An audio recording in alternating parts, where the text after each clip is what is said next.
On November the 16th, in 2015, the Barnevernet proceeded to forcibly remove the 5 children from the parental custody of Marius and Ruth Bodnariu. Their children, Eliana, who is 10 years of age, Naomi, Matthew, John, and baby Ezekiel, 3 months old at the time. They are currently separated from their mum and dad as well as each other. The Bodnariu family is not an isolated case, but just the tip of this Norwegian iceberg. There are other families, including Romanian families, such as the Nan family, who have 2 children currently taken away from them, the Radulescu and Avramescu families, with reports indicating as many as 11 Romanian families, as well as publicized cases including ethnic minorities from India, Russia, the Czech Republic, Poland, Slovakia, Chile, Brazil, Estonia, Latvia, Lithuania, and a vast number of Norwegian families treated in appalling ways by the Barnevernet. There are reports that up to 7% of the population of children under 18 years of age are living in foster care. With this number continuing to rise, Norway has taken the term nanny state to lofty new heights. What makes this case more distressing are the seemingly ludicrous and minor reasons that constitute grounds for immediate removal of children from the custody of their parents and into permanent foster care, leaving parents without sufficient avenues for appeal to an independent authority. Reasons such as perceived emotional disconnect evidenced by a child's lack of eye contact with parents, accusations of mental health problems in parents that were not previously diagnosed as mentally ill. A family fed their children by hand, which was said to be forced feeding. If feeding your kids is wrong, and they should fall under the national weight average by as little as 2 kilograms, it's deemed neglect. A Russian boy had his loose tooth pulled by his mother. This was labeled as child abuse. Children eating before school, having no appetite during class meals time, clothes deemed not thick enough, too few toys in the child's room, not enough bedrooms in the house, children speaking too much native language, the list goes on. The Norwegian government maintains that children are removed as a last resort and only in extreme cases. They claim that parents are given warnings and that struggling parents receive support in managing their parenting challenges. Not one of these required procedures was respected in the Bodnariu family case. In the short term, after children are placed in foster care, if the child is distraught and restless in their new environment, this is used as evidence that there is an unhealthy psychological dependence in the child.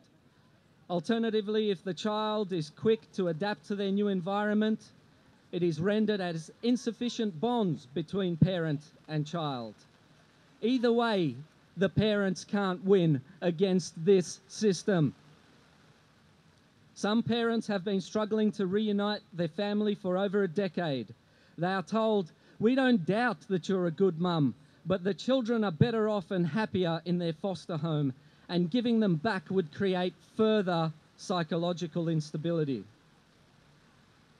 How can something like this happen in 2016? The answer is all you really need is the right set of ingredients.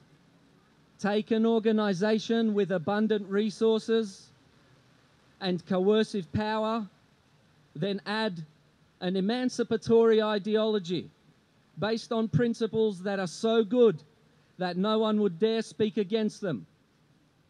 Then give the organization complete autonomy and inscrutable authority.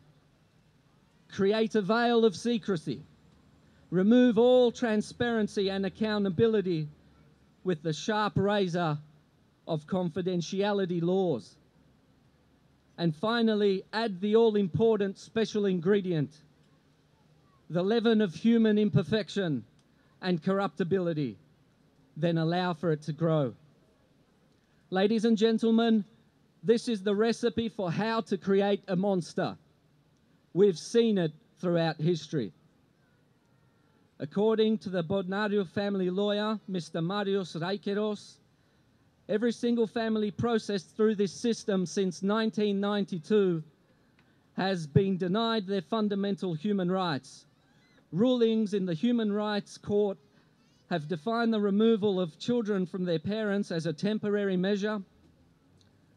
But in a review of 100 random cases the lawyer studied, the decision of the county board defined these as permanent measures.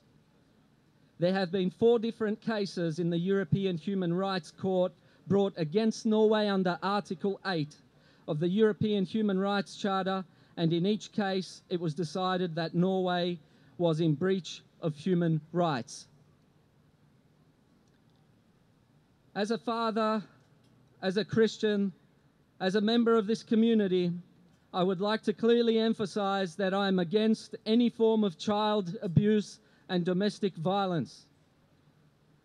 And it is in this very motivation that I attend this protest.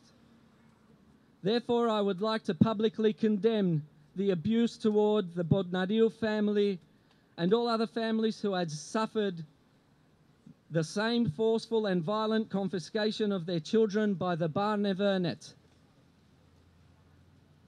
Furthermore, I believe this trauma of separation and placement in foster care has serious adverse health effects on the children. And the abuse is potentially ongoing, with ScienceNordic.com claiming that a rate of mental health problems of children in foster care aged between 6 and 12 are 10 times higher than that of the normal population. According to the National Coalition for Child Protection Reform, real family preservation programs have a better record for child safety than foster care. On every measure, children left with their own homes did better than comparably maltreated children placed in foster care. What should be obvious by now is that the authorities don't seem to act in the best interests of children or parents, and the result is abuse on a grand scale. I would like to address everybody here, as well as the people and politicians of Norway, a question. If child protection services have a duty to protect children from abusive parents, then who has a duty to protect children and parents from the abuse of child protective services? In a democracy, we elect representatives to act in our best interests, and I believe all elected officials are mandated by God and by their electorate to act in a way that will maximize well-being and not cause harm. Norway is a country that boasts enviable living standards, with economic opportunity and prosperity available to all its citizens, one of the most established democracies in the world. However, it is a country in which families are being torn apart, and we believe that successful and strong families are the building block of society. It would be wise to invest in them. While some people spell success with a capital $sign, we need to realize that only a holistic and multifaceted approach will maximize our potential for human thriving and well-being. If life and life in abundance is to be our aim, even Norway has fallen short of this glory, as there are many families whose dinner tables are filled with plenty, but the chairs around the table are empty. Stop the Barnevernet. Stop ruining families. Give back the Bodnariu children to their family.